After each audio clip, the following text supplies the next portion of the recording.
வணக்கம் நேயர்களே, வாழ்க வளமுடன். நான் உங்கள் சக்தி ராஜா. ஓம் ஸ்ரீ ஸ்ரீங் சிவேவ சிவாவா சிவரூபிணியேவா. ஓம் சக்தி தாயே போற்றி. சர்வம் சக்திமய. அகிலாண்ட கோடி பிரம்மாண்ட நாயகி உமையலுடைய ஆசியோடும் உங்களுடைய பேரன்பும் ஆதரவோடும் திருமண பாவகத்தை பற்றி நம்ம கொஞ்சம் செக் பண்ண போகிறோம். திருமணம் ஏன்னா திருமணம் தான் ஒரு வாழ்க்கையில் ஒரு முக்கியமான ஒரு டேர்னிங் பாயிண்ட் அப்படின்னு சொல்லலாம். ஒரு மனுஷனுக்கும் அந்த திருமணம் அப்படின்றது தான் சமுதாயத்தில் மதிப்பு மரியாதை கூடுதல், ஒரு நிலைமையிலிருந்து மாற்றமாகி ஒரு ஒரு குடும்பஸ்தன் அப்படின்ற ஒரு சூழ்நிலைக்கு போகுதல், எல்லா வித மாற்றத்திற்குமே ஒரு ஜங்ஷன் அப்படின்றது வாழ்க்கையில் திருமணம். இப்போ இந்த திருமணத்துக்கு உண்டான காரகத்துவமான கிரகம் என்ன அப்படின்னு பார்த்தோம் அப்படின்னா சுக்கிரன் அப்படி தான் நம்ம எடுத்துக்கிறோம். அப்போ சுக்கிரன் தான் சுகபோகத்துக்கு அதிபதி. சுகங்கள் ஆகட்டும், உடல் சுகமாக இருந்தாலும் சரி, மனச்சுகமாக இருந்தாலும் சரி, அப்போ ஒரு மிடுக்கான ஒரு தோரணையாக இருந்தாலும் சரி, கவிதை உரை நடைமுறை எவ்வத்திங் சுக்கிரன் ஜாதகத்தில் எந்த நிலைமையில் இருக்கார் அப்படின்றத வச்சு தான் அவருக்கு எல்லா விஷயத்தையுமே நம்ம இந்த கலியுகத்தில் இந்த ஜென்மத்தில் அவர் சுகங்களை அனுபவிப்பாரா அப்படின்ற ஒரு கான்செப்டுக்குள்ளே நம்ம வரோம் இல்லையா. இப்போ நம்ம என்ன மாதிரி ஒரு விஷயத்தை எடுக்க போகிறோம் அப்படின்னா 7ஆம் அதிபதி, ஏன்னா அவர் தான் களத்திர ஸ்தானாதிபதி. ஒரு ஜாதகத்தில் லக்னத்துக்கு 7ஆம் இடம்தான் கணவனுக்கு மனைவியும் மனைவிக்கு கணவனையும் பார்க்கக்கூடிய இடம். நண்பர்கள் ஷேர் இதெல்லாம் சொல்லலாம்னு திருமணத்தை பற்றி மட்டும்தான் நம்ம பார்க்குறோம் குறிப்பாக. அதனால தான் ஒரு குறுகிய பாயிண்ட் எடுத்துகிட்டு சின்ன விளக்கத்தை நம்ம கொடுக்குறோம், அவ்வளோதான். என்னுடைய அனுபவங்களை எடுத்து தான் உங்ககிட்ட நான் ஷேர் பண்ணுறேன். இது உங்கள் ஜாதகத்தில் எந்த அளவுக்கு பொருந்தி வருது அப்படின்ற விஷயத்த கூட நீங்கள் கமெண்ட்ஸில் தெரிவிக்கலாம். அதில் எந்த ஆப்ஷனும் கிடையாது. கமெண்ட்ஸ்லாம் லாக்கெலாம் இருக்காது, எப்பவுமே ஓப்பனில் தான் இருக்கும். 7ஆம் அதிபதி லக்னத்தில் அல்லது 2 பார்ட்டாக எடுக்கிறோம்.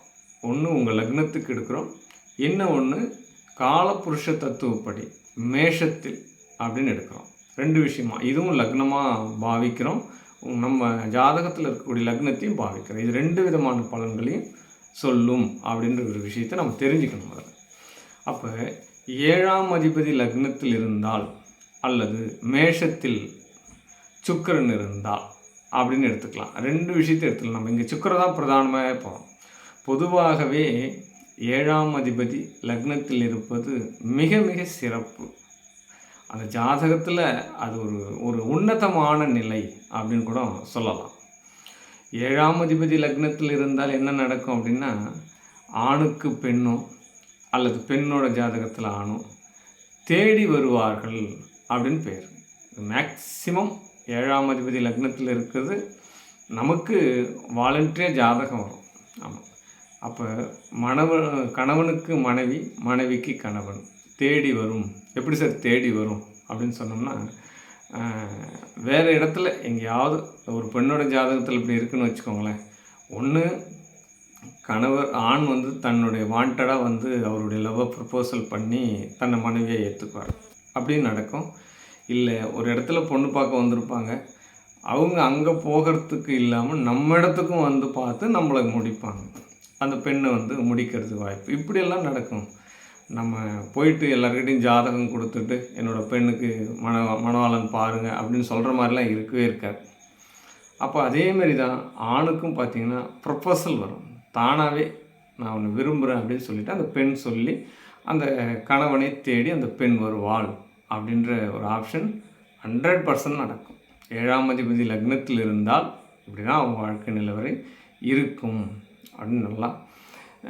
நண்பர்கள் வீட்டிற்கு செல்லும் பொழுது, நான் ஆண்களாக இருந்தால் அவருடைய ஃப்ரெண்ட் வீட்டுக்கெலாம் செல்கிறோம் இல்லையா, அந்த மாதிரி போகும்போது மேக்சிமம் தன்னுடைய ஃப்ரெண்ட் வீட்டுக்கு போகும் பொழுது கணவனுக்கு மனைவியும் மனைவிக்கு கணவனும் அமைவதற்கு சான்சஸ் உண்டு அப்படின்னு சொல்லலாம். ஆமாம், அந்த மாதிரி போகக்குள்ள பெண் அமையும் அப்படின்னு சொல்ல மாட்டுது. ரொம்ப அலைந்து திரிந்திருக்கக்கூடிய வேலைகள்லாம் இருக்காது, ரொம்ப அலைச்சலே இருக்காது. 7ஆம் அதிபதி லக்னத்தில் இருந்தால் ஈஸியாக திருமணம் நடக்கும் அப்படின்னு சொல்லலாம். ரொம்ப ரொம்ப மெனக்கிற வேலையே இருக்காது, நிறைய பொண்ணை பார்த்துட்டு இருக்கிற வேலையும் இருக்காது. ஏன்னா அவங்களே பொண்ணை பார்த்துருவாங்க, அவங்களே மாப்பிள்ளையை பார்த்துருவாங்க. அந்த விஷயங்களும் நடக்கும் அப்படின்னு சொல்லலாம். ஆமாம், ஒருவேளை இந்த 7ஆம் அதிபதி லக்னாதிபதியோடு தொடர்பு பெற்றால் தொடர்பு பெற்று எந்த பாவகத்தில் இருக்கிறாரோ இப்படியும் எடுத்துக்கலாம் இந்த விஷயத்தை.